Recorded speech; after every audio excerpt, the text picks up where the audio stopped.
Very good morning to all the students. Today we will study the few topics from the hemodynamic disorders. Today we will see about the fourth chapter from the hemodynamic disorder. Number one is hyperemia and congestion, hemorrhages, and fourth one is shock. Okay, we'll study why we are going to study today. Okay, so before going to that, we'll go the classification of the hemodynamic disorder, disturbance of the body fluid, and disturbance of the electrolytes and disturbance of the circulation. Last class we have studied the disturbance of the body fluid. Okay, today we will see about the disturbance of the circulation. So disturbance of the circulation, for our better understanding, we are divided into the two categories. One is disturbance in the volume, that is the blood volume, and disturbance by the obstructions. Okay, so comes under the disturbance in the blood volume, there are four things: hyperemia, congestion, hemorrhage, and shock. So today we are going to deal about this four thing. Okay. So before going to that, the volume, blood volume, you know, it is a 5 liter, average is a 5 liter. So for our better understanding, we are divided into the two types. One is increased blood volume, condition produce increased blood volume, condition is because of decreased blood volume. Okay, what is that? So increased blood volume comes under hyperemia and congestion, and decreased blood volume comes under the hemorrhage and shock. Okay, so we will study today, we will study both hyperemia and congestion. So what is hyperemia? Hyperemia is, another name is the active hyperemia. Okay, what is the definition? It is an active process resulting from augmented tissue inflow due to the arteriolar dilatations. Okay, so hyperemia occurring because of arterial dilatations. So otherwise known as, it is otherwise known as erythema or redness. So we have studied into the inflammation chapter. One of the cardinal of inflammation is the redness. Okay, so why it is? So very simple understanding for the thing: increased blood volume due to arteriolar dilatations. Okay, so if you see the diagram, okay, this is the arteriolar side and this is the venous and this is the capillaries. Okay, so what happened in the hyperemia? It is because of increased blood flow. Okay, what happened? The arteriolar will be dilated. So this is known as the hyperemia.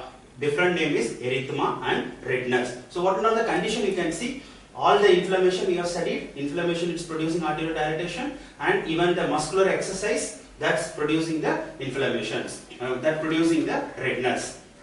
Okay, so we'll study what is congestion. So congestion means it is always known as a passive hyperemia. Okay, what is the definition? It is a passive process resulting from impaired outflow from the tissue. Okay, so here it is, simple understanding is increased blood flow due to impaired venous outflow. Okay, so with the better understanding, this is the arterial side, this is the venous side. So what happened in the congestion? So decreased outflow. Here there is a problem in there is various causes will be there. So one is local obstruction or congestive cardiac failure will come later. Okay. So decreased outflow, that leads to the venous blood will not go to the further. So what happened? Accumulation of the venous blood here. So that leads to, that condition is known as the congestion. Okay, let me explain a little more clear. Okay, so this is the hyperemia, so it is in the eye, so you can see the dilated blood vessels, everything. So the affected part will become redness. So that is the hyperemia. Okay, congestion. So this is the throat of the one patient, and you can see here it is a blue color. So that is leads to, this is the congestion. Okay, congestion. So this is this looks the blue color. So all the congestion looks blue color, all hyperemia looks red color. Okay, all hyperemia looks a red color. Okay, so we'll see what is the difference between these two. Okay, so hyperemia and congestion. So hyperemia, as we studied, increased blood volume due to the arterial dilatation, it is known as hyperemia. Increased blood volume due to the impaired venous outflow, it is known as the congestions. Okay, what is the mechanism? It is the active mechanism. This is the passive mechanism. Okay, type of blood. As we studied, hyperemia is the increased arterial dilatation. So that leads to oxygenated blood. Where there is a congestion, it is a deoxygenated blood. Affected part, as we discussed, affected part become red in case of hyperemia, affected part will become cyanosed or bluish in case of congestion.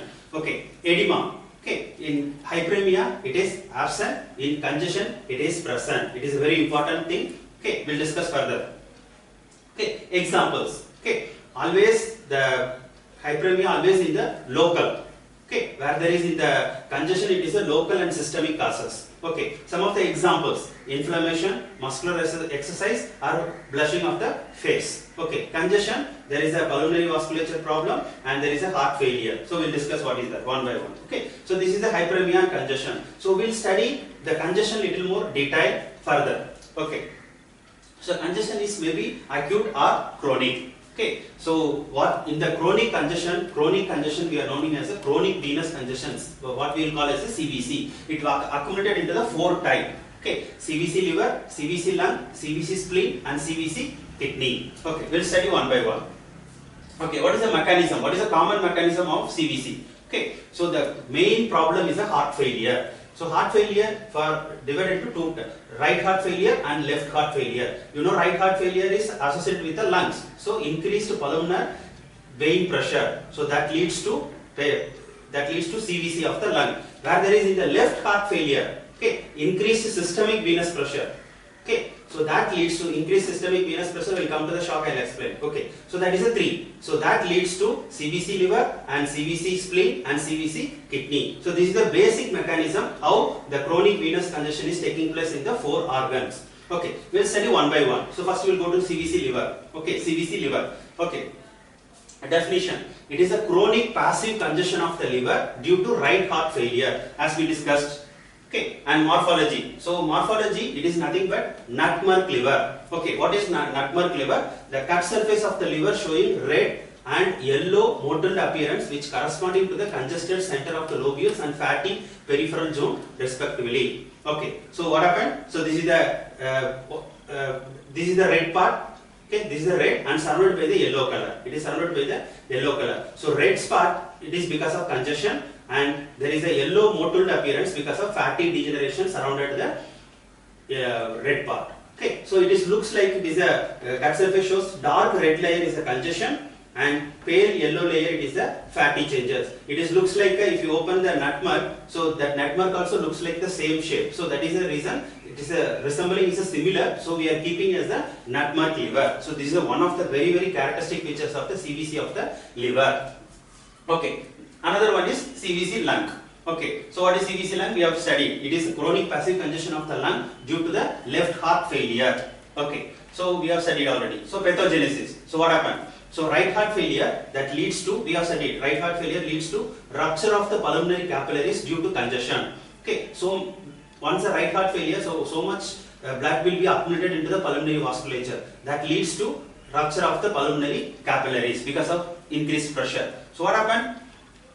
That leads to rupture of the pulmonary capillaries leads to hemorrhage. So that hemorrhage, okay, that liberation of the hemosiderin, because the blood containing the hemoglobin is a heme part and protein part. So heme part, it is containing hemosiderin. Okay, this hemosiderin, liberation of the hemosiderin because of the capillary hemorrhages, okay, due to breakdown of the RBC, which is taken by the alveolar macrophages. Alveolar macrophages we studied into the before. So alveolar macrophages will take this hemosiderin pigment. So what happened? That leads to, there are 2 features: brown induration and heart failure cells. Okay, we'll study one by one. So heart failure cell is nothing but the alveolar macrophages takes the hemosiderin pigment. It is looks like a, so this is the pigment. This is the pigment. Okay, this is the heart failure cells. So this heart failure cell is nothing but alveolar macrophages, okay, containing the hemosiderin pigment. Okay, why we are calling as a heart failure cells? So heart failure cell is because it is produced because of congestive cardiac failure. That is the reason we are calling as a heart failure cell. For here things to remember in the Viva everywhere, heart failure cell is happening in the lungs, not in the heart. So that is the one. Okay. Morphology. So morphology, it's a brown induration of the lung. Okay, so what happened? This is the brown induration of the lung. Okay, so normal the lung is normal. It is a this is the brown indurations because of same thing, the pigmentations appearing all over the body because of the capillary ruptures. So that is about the CVC of lung. Okay, now that's about the hyperemia and congestion. Now we'll go to the hemorrhage. Okay, hemorrhage is a very important topic, very small topic. We'll study one by one. What is the hemorrhage? So hemorrhage definition is extravasation of the blood due to vessel rupture. Okay, so extravasation means it comes from the blood vessels, extravasation of the blood due to the vessel rupture. Okay, so what happened? Little, if it is a less than 20% hemorrhage, okay, there is a little impact. But if it is more than 20% of the hemorrhage is taken, that lead to shock. That is the next chapter we are going to study, shock. Okay, so we'll study the type of the hemorrhages. There are 4 types of the hemorrhages. First type is the size of the hemorrhage is up to 1 to 2 mm. It is known as a petechiae. Okay, type of name of the hemorrhage is the petechiae. And more than 1 centimeter and less than 3 mm, it is known as the purpura. And more than 1 centimeter, it is known as the ecchymosis. Normally in our book, it will written the bruises. Okay, and large collection, okay, that we are calling as a pneumo. If appearing into thorax, pneumothorax, pneumopericardium and hemoperitoneum and hemoarthrosis. That means the fluid blood collection in the synovial fluid, synovial space. That is known as the hemoarthrosis. Okay, so let me take the diagrammatic representation. So this is the petechiae.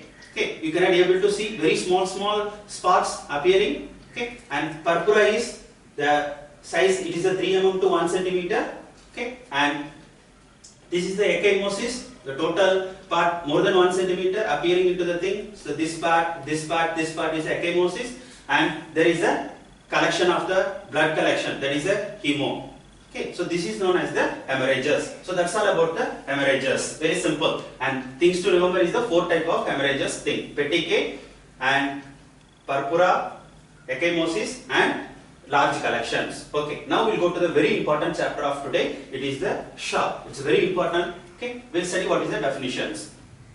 Okay, definition wise, clinical state of cardiovascular collapse characterized by what is meant by cardio. Heart is having dysfunction of the heart and dysfunction of the blood vessels leads to collapse. So cardiovascular collapse. Okay, characterized by what? Characterized by an acute reduction of the effective circulating blood volume. You know the normal blood volume average in the human body is a 5 liter. So that reduction of the blood volume is the first picture. Second feature is that leads to inadequate perfusion of the cells and tissues. Okay, so if the blood volume is decreased, so the cell perfusion of, because we need oxygen for everywhere for cellular metabolism. If the oxygen is not there, so that is known as the inadequate perfusions. Okay, so for simple understanding, there are 3 characteristics. Shock having 3 characteristics. One is decreased volume, and that leads to cellular hypoxia, that leads to inadequate tissue perfusions. Okay, these are 3 parameters. Okay, how to understand in our investigations, or how to understand in the pathology. Okay, so number 1, the blood volume assessed by the cardiac output. Okay, normal cardiac output is 4 to 8 liter per minute. Okay, and cellular hypoxia assessed by the arterial oxygen saturation by sort small a O2. Normal is 95 to 100%. If goes less than 90%, then the patients have cellular hypoxia. Here the cardiac output is less than 4, then we are calling as a decreased blood flow, decreased blood volume. Okay, and third one, tissue perfusion assessed by the mean arterial pressure. That is a short they will call MAP. Normal is 70 to 105. So if it goes less than 65, then the patients have tissue perfusion is less. So this is the way the assessment will be done. Okay, so we'll study one. So remember, blood volume, cellular hypoxia, and tissue perfusion. Okay, so we'll go further. Why we are requiring the oxygen? Okay, it's a simple normal condition. What we are having is 95 to 99% of our body is made by the aerobic metabolism. Okay, what is aerobic metabolism? Simple understanding I am giving. Okay, in biochemistry class we'll take later. So aerobic metabolism means, so this is the cell. Okay, so this is the oxygen. Okay, and this is the glucose. So oxygen and glucose we are giving input. Okay, what will be the output? Output is 36 ATP along with the carbon dioxide along with the water. So this is the input we are giving, output actually. So things to remember is the 36 ATP, 36 to 38 ATP. So we are doing in the normal condition. So in aerobic respiration. What happens in, we are also in 1 to 3% we are taking anaerobic metabolism also. What is anaerobic? Without oxygen, how our body is making the energy. Okay, so this is the only glucose here, absence of the oxygen. So what happened? We are giving only glucose, so input, but what is the output? Will develop only 2 ATP. That means energy only 2 ATP. But what is the end? What is the another product? It's a very dangerous product. Is a lactic acid. So lactic acid, that will be the main problem for the so many pathological conditions. Okay. So that will study. So this we should know aerobic and anaerobic metabolism. Okay. Now we will go to the pathological type. Okay. Pathological type for our better understanding is the primary type and secondary type. Okay. So primary type, it is a initial shock. Okay. So benign vasovagal attack due to sudden reduction of the venous return to the heart. Okay, here things to be remembered. We have remembered the shock having 3 characteristics: decreased blood volume, cellular hypoxia, and tissue perfusion. Here it is only one it is present. Decreased blood volume only present, and another cellular hypoxia and tissue perfusion is a normal. So that we are calling as a primary shock. Okay, what is the secondary or true shock? So what happened? Hemodynamic derangements with the hypoperfusion of the cells. So here all the 3 will be present. So if all the 3 is present, so we are calling as a true shock. Okay. So now clinical type. Okay. There are 5 clinical type: hypovolemic shock, cardiogenic shock, septic shock, neurogenic shock, and anaphylactic shock. Okay. So what happened? The causes of the shock. Okay. One by one, as per the clinical type, we'll discuss. Okay. Hypovolemic shock. So what is the main thing for the hypovolemic shock? Decreased blood volume. So I told you the decreased blood volume, the average blood containing the human body is a 5 liter. Okay. If it is reduced to 20%, that means 1 liter, more than 1 liter blood loss, that leads to hypovolemic shock. Okay. So what are the condition? Severe hemorrhage. Okay. That in condition of trauma and surgery, and fluid loss, that is a burns, vomiting, and diarrhea. That everything is producing the less fluid.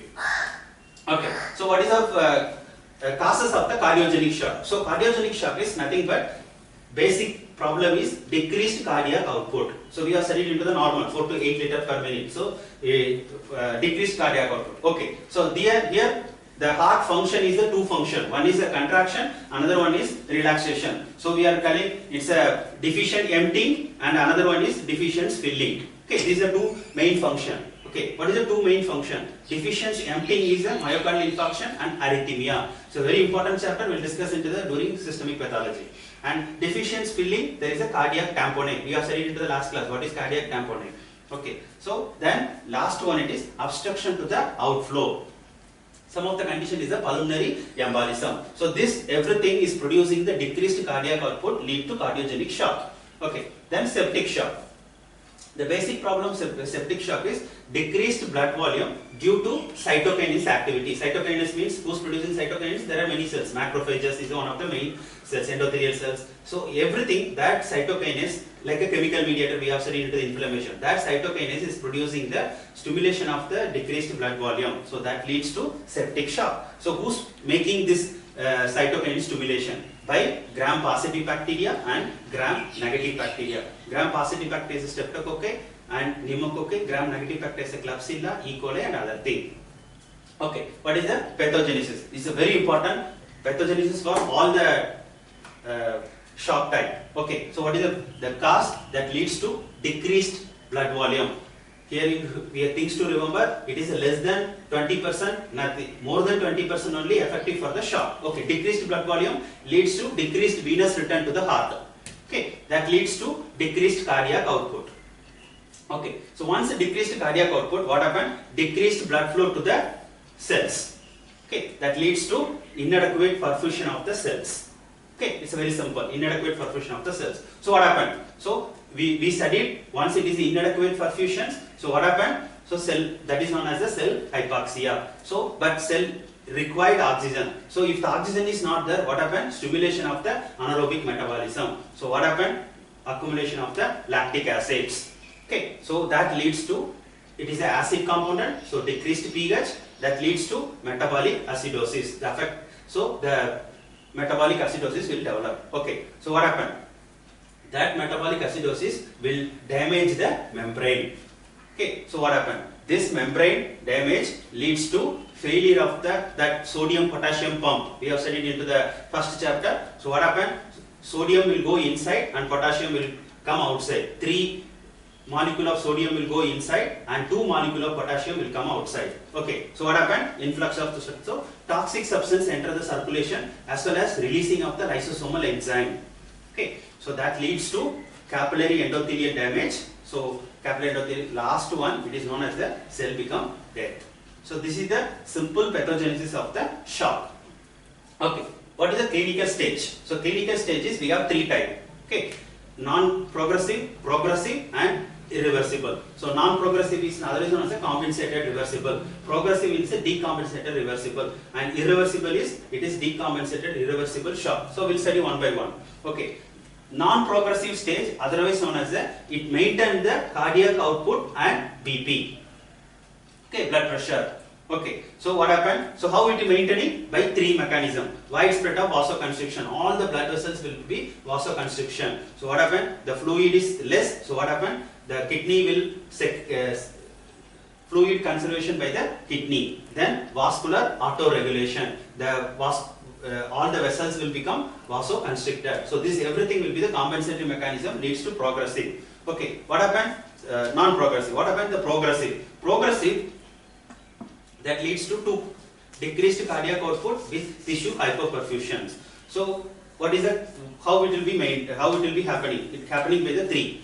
Anaerobic glycolysis, we have studied anaerobic glycolysis, and lactic acidosis accumulation, and decreased renal function. Because of the three causes, the conditions of shock will go to the progressive. Okay, the last one, it is the irreversible stage. So irreversible stage, what happened? The multi-organ failure, because it is irreversible condition, so unable to maintain the body. So what happened? Organ will be failure, multi-organ failure. Okay, so what happened here? Progressive fall in the blood flow, blood pressure, and severe metabolic acidosis, and ischemic effect of the brain, heart, and kidney. Okay, all the vital organs will become affected. Okay, so what will be the complication? Okay, the complication is very simple. So it decreased blood volume, it is a hypotension that leads to decreased myocardial contraction, that is decreased myocardial contraction leads to problem into the heart, diffuse endothelial activations, so that leads to leukocyte accumulated into the affected part, so tissue also is getting affected, that leads to in the lung tissue, that leads to alveolar damage, acute respiratory distress syndrome, that lungs also getting affected, that leads to DIC, disseminated intravascular coagulation. So all the blood vessels become DIC. That will study into the thrombosis chapter, will study what is DIC, then we will go to all vital organ, so CNS. So the complication happening into the heart, tissue, lungs, blood vessels, and even the last route is a CNS. Okay, so that's all. Okay, what will be the symptom? The symptom we divide into three: non-progressive stage, cold clammy skin, tachycardia, oliguria, progressive hypotension, trachypnea, and mental confusion. Irreversible stage, anuria. Okay, there is a difference between oliguria and anuria. Oliguria is the less than 400 ml per day, and anuria is the less than 100 ml per day. Actually, the word meaning anuria is the absence of urine, but it is not happening absence. So for our better understanding, less than 100 ml of the urine. Okay, multi-organ failure and death, that is the irreversible stage. Okay, so what will be the diagnosis? How to diagnose? Diagnosis appearing into the physical examinations. When come to the clinical side, we'll explain. And infectious source, any infectious or anything will go for the microbial, gram stain, acid stain, so many other staining we can do. And biochemistry is a complete blood count and lactase dehydrogenase, because that will indicate, because I told you this DHC is the first investigation that shows the any cell injury or cell death identification by LDH. And coagulation studies, fibrinogens, FDP, and fibrinogen protein and D-dimer, everything I'll tell you into the later. Okay, so then CT of the head and sinus, lumbar puncture, wound culture, pulmonary, abdominal, pelvic CT, and cortisol level. Cortisol level also important for the understanding. Okay. Okay. So we'll go for the last but not the least. Okay. So it is a revision. Decreased blood flow is a hyperemia, means increased inflow of the arterial blood. Very simple. And congestion means impaired outflow of the venous blood. Okay. So that is the one. Okay. So heart failure cells happening into the CVC lung. So things to remember: heart failure cell is happening into the lungs, not in the heart. Okay. Brown induration seen in the CVC of the lung. Nutmeg liver seen in the CVC of the liver. And gamma Gandhi nodules, which I didn't mention, but this we have to remember. Gamma Gandhi nodules seen in the CVC spleen. Okay. There are 4 types of hemorrhage, and things to remember: petechiae can be seen in the healthy person also. And ecchymosis is also known as the bruises, because how much our materia medica is given this word. Okay, so we have things to remember. Okay. And another one, neuron are the most sensitive for the hypoxia. Okay, so with any blood is not, oxygen is not getting less than 4 minutes, that leads to more than 4 minutes, so the neuron will get affected. Myocardium level is 20 to 40 minutes. So if the blood is not getting, the oxygen is not getting by myocardium, or blood is not getting into myocardium, that leads to ischemia. Okay. And very important thing is CVP helps to assess the right heart failure. What is CVP? Central venous pressure. That helps to assess the right heart failure. Right heart failure is based on the venous blood. So that central venous pressure. What is the normal? 2 to 6 mm mercury. Okay. So left heart failure and lung function can be assessed by the PAWP. PA means pulmonary artery wedge pressure. Okay. So that can be assessed by the, that assess what is the normal, 6 to 12. So that will indicate for the functioning of the left heart and the lung function. Okay, and the small amount of the right heart also we can assess. Okay, and this is the SVO2. It is a mixed venous saturation. Helps to assess the cardiogenic shock. So normally 60 to 80%. So this and all will be otherwise known as the hemodynamic parameters. This and all is very important. Hemodynamic parameters we should know. Okay, so mixed venous oxygen saturation. So normally 60 to 80%. Okay, and another one is CA, helps to assess the hypovolemic shock. What is CA? It is a cardiac index. So cardiac index normally is 2.5 to 4. So anything goes to less than that, we'll go for the less cardiac index. So that helps for the hypovolemic shock. Okay, so it's very simple. I already told you, shock developed due to the decreased blood volume goes less than, more than 20%, the patients will go for the shock. Okay, so here things to remember. The patients will develop the cold clammy skin except two conditions, septic and neurogenic shock. Okay, where he is producing to the skin will be the normal or warm skin. Okay, why it is? Okay, all the shock producing vasoconstriction and decreased TPR. TPR means total peripheral resistance. Okay, so total peripheral resistance that include the pulmonary resistance and there is a systemic peripheral resistance. Okay, so that normally will be happening into the shock. But what happens in the septic and neurogenic shock, there instead of vasoconstriction, there will be vasodilatation. Why vasodilatation is occurring? Because it is a cytokinase activity. Okay, then decreased TPR, that leads to all the shock, cold clammy skin, but septic and neurogenic shock will produce a warm skin or normal skin. Okay. This is the sum of the LDH value. Normal it is 140 to 280. Okay, unit per liter. This is the normal we should. The first investigation is this one, and fibrinogens, coagulation study. Fibrinogens, these two things I will explain in the thrombosis chapter properly, but still I am giving the normal level. Fibrinogen is 150 to 400 milligram per deciliter, and FDP is the less than 10 milligram per deciliter. Okay, so that's all about the shock. That's all about the 4 topic from the hemodynamic disorders. Thank you.